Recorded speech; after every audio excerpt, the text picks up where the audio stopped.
Hello नमस्कार, एक बार फिर TV9 के डिजिटल प्लेटफॉर्म पर आप सभी का बहुत स्वागत है। न्यूज़ वॉल विद गौरव अग्रवाल में आज मैं आपके लिए एक बेहद गंभीर, बहुत ज़रूरी मुद्दा लेकर आया हूं, क्योंकि ये अब लोगों की ज़िंदगी और मौत तक का सवाल बन चुका है। और कैसे चीन न केवल सीमा पर भारत के खिलाफ साजिशें रच रहा है, घर के अंदर घुसकर, हमारे आपके फ़ोन में घुसकर, हमारे आपकी जेब में घुसकर ज़िंदगी और मौत से खेल रहा है, ये मैं बताने वाला हूं आपको इस वीडियो में। बहुत ध्यान से सुनिएगा। पहले 2-3 एग्जाम्पल्स आपके सामने रखता हूं, फिर अपनी बात को आगे रखता हूं।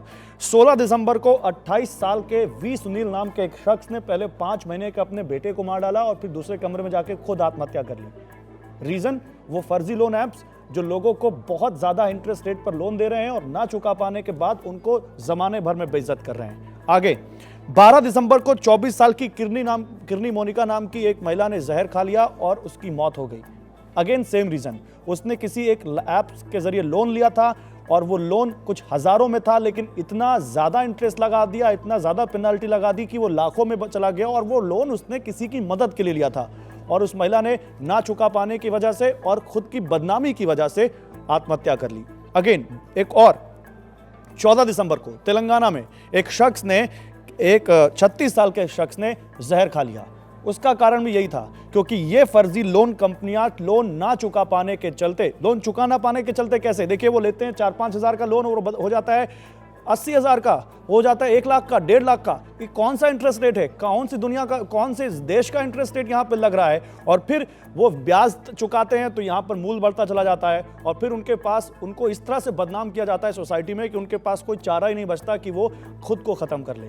इसीलिए ये फर्जी लोन कंपनियां अब लोगों की जिंदगियों से खिलवाड़ कर रही हैं। कैसे, मैं अब आपको पूरी खबर बताता हूं। देखिए, देश में इस वक्त बहुत अलग अलग प्लेटफॉर्म पर, जिसमें गूगल प्ले स्टोर भी शामिल है, ऐसे फर्जी लोन ऐप्स हैं जिसमें चीन के थ्रू पैसा लगा हुआ है, जिसमें चीन के थ्रू वहां पर बिजनेस हो रहा है और वो लोगों को पहले तो बहुत आसानी से लोन बांटते हैं। ना वो आपसे सिबिल मांगते हैं, ना आपसे पेमेंट हिस्ट्री मांगते हैं, ना वो ये चेक करने की कोशिश करते हैं कि जिस शख्स को मैं एक पैसा दे रहा हूं, कर्जा दे रहा हूं, क्या वो चुका पाएगा भी या नहीं।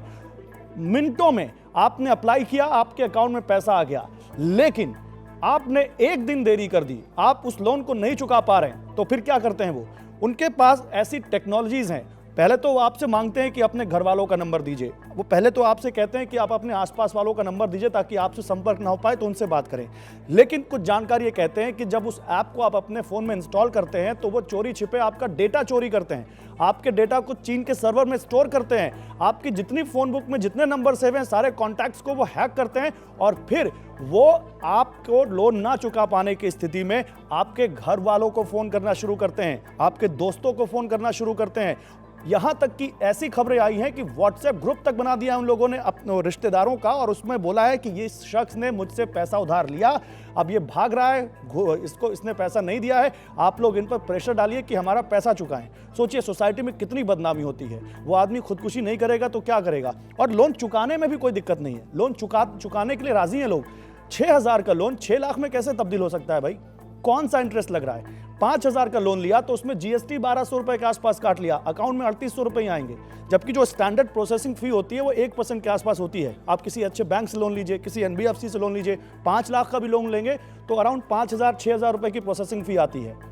तो ये कौन से तरीके से, कौन से रेट से ये लोन दे रही कंपनियां, कुछ पता नहीं है। और इस वजह से अब लोग क्या करते हैं, एक लोन को चुकाने के लिए दूसरे ऐप से लोन लेते हैं और ये इंटरलिंक है। ये कई सारी कंपनियां हैं। तेलंगाना पुलिस के मुताबिक कई सारे इंस्टेंट लोन ऐप हैं जो इस तरह के लोन ऑफर कर रहे हैं। कुछ उन्होंने नाम भी दिए हैं। तेलंगाना पुलिस के मुताबिक Cash Mama, Dhanadhan, Cash Up, Loan Zone, Cash Bus, बहुत सारी कंपनियां हैं जो इस तरह के लोन बांट रही हैं और ये किसी एनबीएफसी या बैंक से लिंक नहीं है। आप 35% तक इंटरेस्ट ले रही है ये लोन कंपनियां। और जब एक बार कोई इनके चंगुल में फंस जाता है तो रिकवरी के ऐसे जाल में फंसाते हैं ये कि फिर आदमी अपनी जिंदगी तक खत्म करने को सोचने लगता है। इसीलिए इन फर्जी लोन ऐप कंपनियों पर लगाम लगनी चाहिए। क्यों लगनी चाहिए? क्योंकि लोगों की जिंदगी से ये खिलवाड़ कर रहे हैं। गूगल प्ले स्टोर ने अभी कुछ दिन पहले कुछ ऐप्स को अपने आप बैन भी किया, इसलिए क्योंकि गूगल प्ले स्टोर का कहना है कि जब आप इस तरह की काम कर, उनका एक तो नियम है कि 60 दिन से कम का अगर कोई लोन देता है ऐप तो उसको वो अपने प्लेटफॉर्म पर रखते नहीं है और आपको सारी जानकारियां देनी होती हैं कि आप किस एनबीएफसी से लिंक हैं, किस एनबीए नहीं, नॉन बैंकिंग फाइनेंस कंपनी, जिनको आरबीआई की तरफ से लाइसेंस है कि वो इस तरह का काम कर सकें, क्रेडिट दे सकें, उनसे आप किसी तरह का आपका समझौता है या नहीं है, वो सब चेक करने के बाद आप गूगल प्ले पर आ सकते हैं। लेकिन गूगल प्ले एक तरफ बैन करता है, दूसरी तरफ फर्जी दूसरे नाम से ये फिर आ जाते हैं गूगल प्ले पर। तो गूगल प्ले की भूमिका भी संदेह यहाँ पर। दूसरा, आरबीआई ने कुछ दिन पहले एक एडवाइजरी जारी की थी। आरबीआई ने कहा था कि कुछ ऐसे ऐप्स हैं जो जानकारी नहीं दे रहे हैं और किस एनबीएफसी से जुड़े हैं, लेकिन आरबीआई ने ऐसी कोई लिस्ट जारी नहीं की जो बता सके कि ये ऐप है और इनसे आप बचिए। आरबीआई ने इन ऐप्स के लिए कोई रेगुलेशंस नहीं बनाए हैं। तो आरबीआई को भी इसमें यहाँ पर उनकी भूमिका भी है कि अब वक्त आ चुका है, लोगों की जानें जा रही हैं, वो आएँ और इन ऐप्स को लेकर नियम और कायदे बनाएं ताकि ये ऐप लोगों की ज़िंदगी से खिलवाड़ ना कर सके और उन पर कार्रवाई भी होनी चाहिए जो ऐसा करते हैं। इसके अलावा देखिए, आप कैसे इन ऐप्स को पहचान सकते हैं, ये आपके लिए बहुत ज़रूरी है।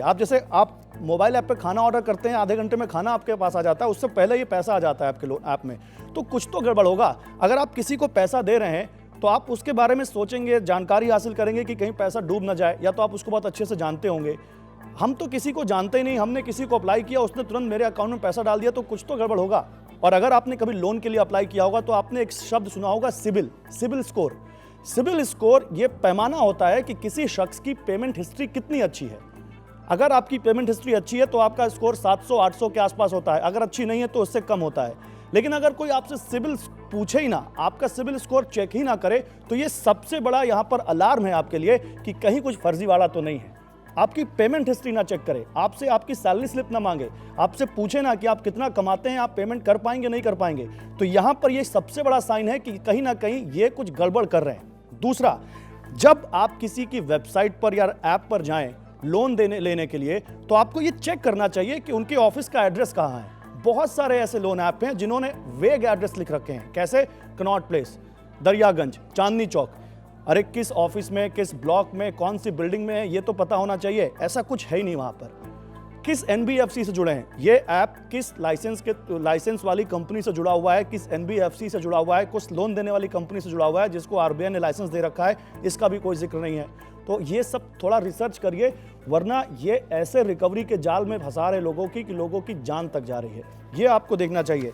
तीसरा, एक और आपको टिप देता हूं। देखिए, जब आप किसी वेबसाइट पर जाते हैं, ऐसी वेबसाइट पर जो अच्छी वेबसाइट है, तो जब आप एड्रेस बार में उसका एड्रेस टाइप करते हैं, जैसे आप tv9hindi.com टाइप कीजिए, तो लेफ्ट साइड में एड्रेस बार में एक लॉक बना आता है, ताला बना आता है। उस लॉक का क्या मतलब होता है? उस लॉक का मतलब होता है कि ये वेबसाइट सेफ है और यहाँ से आपका डेटा चोरी नहीं हो रहा है, और यहाँ पर जो भी आप जानकारी दे रहे हैं ये किसी थर्ड पार्टी के पास नहीं जा रहा है। लेकिन ये ऐप क्या करते हैं, आपको एक लिंक देते हैं और उस लिंक के जरिए आपको ऐसी वेबसाइट पर लेकर जाते हैं जहां पर ये लॉक नहीं आता है लेफ्ट साइड में।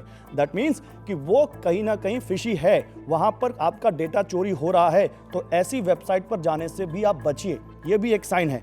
और आप कोशिश करिए किसी अपने आसपास जानकार से, कोई जो फाइनेंशियल एक्टिविटीज़ में है, जो बैंक से जुड़ा है, जो आपको लगता है कि पढ़ा लिखा है, जानकार है, उससे भी एक बार सलाह ले लीजिए कि क्या मुझे इस ऐप से लोन लेना चाहिए या नहीं लेना चाहिए। अव्वल तो ऐप से लोन लेने में, और देखिए एक चीज़ और यहाँ डिस्क्लेमर है कि सारे ऐप फर्जी नहीं हैं। कुछ हैं ऐप जो अच्छा काम कर रहे हैं, आपसे पूरी जानकारियाँ मांगते हैं, आपको उसके बाद देते हैं, लेकिन आपको सही और गलत में फ़र्क करना पड़ेगा, वरना जान पर भी बन सकती है। और दिस इज़ हाई टाइम जब सरकार सामने आए, आरबीआई सामने आए, वित्त मंत्रालय सामने आए और IT ministry, information technology ministry सामने आए और इन ऐप पर लगाम लगाने के लिए कुछ किया जाए।